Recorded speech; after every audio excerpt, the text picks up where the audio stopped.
Lundi 7 décembre 2020, première destination, le Gabon avec le quotidien L'Union. Union nationale, en finir avec le malaise. Parmi les temps forts du deuxième congrès ordinaire de l'Union nationale qui s'est ouvert samedi, la succession de Zachary Miboto à la tête du parti depuis sa création en 2010 pourrait rendre son verdict dans la journée.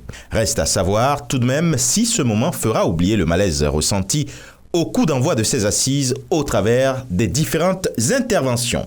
Au Sénégal, l'enquête évoque des rencontres tous azimuts à l'APR. Macky face à la crise, dit le journal. Et le Sud Quotidien de s'intéresser à l'impact des retrouvailles, Macky y dit. Beno en danger de mort. Conclut le journal alors que Walf Quotidien s'intéresse au recrutement au CESE. Il dit tisse sa toile. Et quelqu'un d'autre qui sera obligé de tisser la sienne, c'est, en manchette du quotidien Le Républicain, le colonel Malik Diaw, élu président avec 111 voix. Au Bénin, avec le potentiel, on parle des 5 ans de gouvernance sous la rupture. Talon, son bilan séduit. L'Observatoire chrétien catholique et du président Patrice Talon, il sera encore question en manchette de la presse du jour. Tournée du chef de l'État à Porto Novo, accueil chaleureux des Aïnonvi à Talon. Porto Novo également en manchette de La Nation. Mise en œuvre du programme d'action du gouvernement, la capitale politique du Bénin, enfin restaurée. Et Fraternité matin de faire un focus sur les décisions de la Cour africaine des droits de l'homme et des peuples contre les réformes à l'ère du nouveau départ. Le Bénin fait l'option du développement, dit le journal.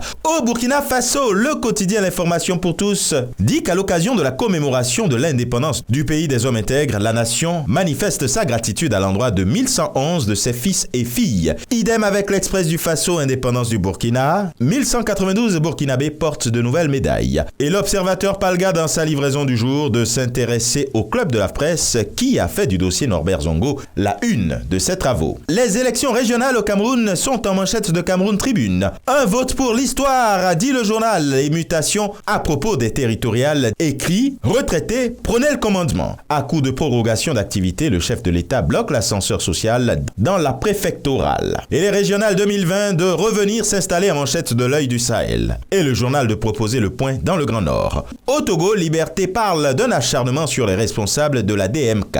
Adjamadbo et Jossou, placés sous mandat de dépôt, et des organisations de la société civile, elles, annoncent une mobilisation d'envergure.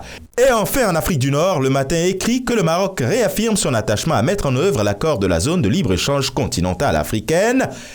Et ce sera tout pour aujourd'hui. Mais encore, prudence, vigilance et surtout, n'oubliez pas les gestes barrières. Excellent début de semaine et à demain.